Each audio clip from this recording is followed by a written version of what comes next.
Hi friends, யார் எப்படி கார சட்னி அரைப்பாங்களோ அது எனக்கு தெரியாது ஃப்ரெண்ட்ஸ். ஆனால் நான் என்னோடய ஸ்கூல் டேஸ்லேருந்து அரைச்சி கொடுக்குற இந்த சட்னிக்கு எங்கள் வீட்டில் எப்போதுமே டிமாண்ட் வந்து அதிகம். ஸோ அதுக்கு ஒரு 5-6 காஷ்மீரி மிளகாய் இல்லைன்னா நார்மல் மிளகாய் தண்ணியில் ஒரு அரை மணி நேரம் ஊற போட்டிருக்கேன். ஸோ ஏன்னா நம்ம இன்றைக்கி அம்மியில் அரைக்க போகிறதில்ல, மிக்சியில் அரைக்கிறதுனால ஊற போட்டு அரைச்சா தான் நல்லா மைய அரைக்க முடியும்.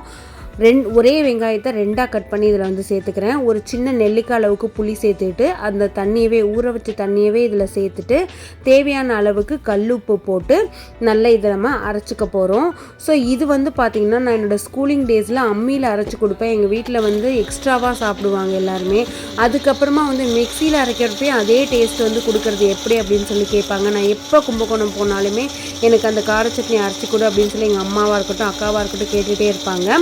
ஸோ இந்த மாதிரி எல்லாமே ஒரு 75% வந்து அரைஞ்சி முடித்ததுக்கு அப்புறமா கொஞ்சம் கொஞ்சமாக கலர் மாறும் பாருங்கள். இந்த ஜார்ஸ் டிரான்ஸ்பரண்ட்டாக இருக்கிறதுனால உங்களுக்கு நல்லா தெரியுது.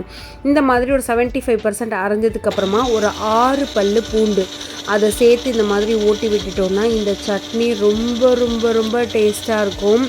அப்படியே நம்ம வந்து அம்மியில் அரைச்சி இருக்கிறப்ப அதில் ஒரு சுட சுட இட்லியை போட்டு அதை அப்படியே ஒத்தி எடுத்து சாப்பிடுவாங்க பாருங்கள். அந்த மாதிரி இதில் வந்து டேஸ்ட் இருக்கும். இந்த சட்னி மெயினாக தாளிக்கவே தேவையில்ல. கலர் வந்து எப்படி ஆயிடுச்சு பாருங்கள்.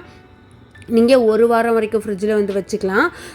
ஸோ இந்த சட்னிக்கு இட்லி, தோசை, கோதுமை தோசை, ரவா தோசை எல்லாமே ஒரு சூப்பர் காம்பினேஷனாக இருக்கும்.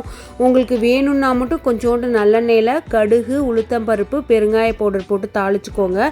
பட் எனக்கு இந்த மாதிரி பச்சையாக அந்த சட்னியை வச்சு கொஞ்சோண்டு நல்லெண்ணெய் ஊற்றி அந்த தோசையை சாப்பிட்றப்ப இருக்கிற டேஸ்ட் இருக்கே. ஆனால் கண்டிப்பாக நீங்கள் டயட்டில் இருக்கீங்கன்னா மட்டும் இந்த சட்னியை ட்ரை பண்ணிடாதீங்க. ரொம்ப டெம்ட் ஆகி எப்படியும் குறைஞ்சது ஒரு 4 தோசையாவது சாப்பிட்ருவீங்க. இன்றைக்கி நான் நல்ல குண்டு தோசையாக வந்து ஊற்றி சாப்பிட போகிறேன். இதுக்கு வந்து ரோஸ்ட்டு கூட ரொம்ப நல்லாயிருக்கும்.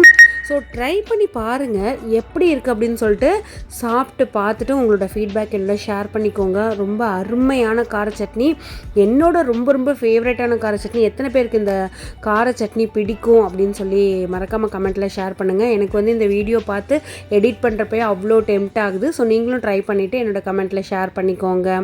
ஸோ தேங்க்யூ ஃப்ரெண்ட்ஸ், பாய்.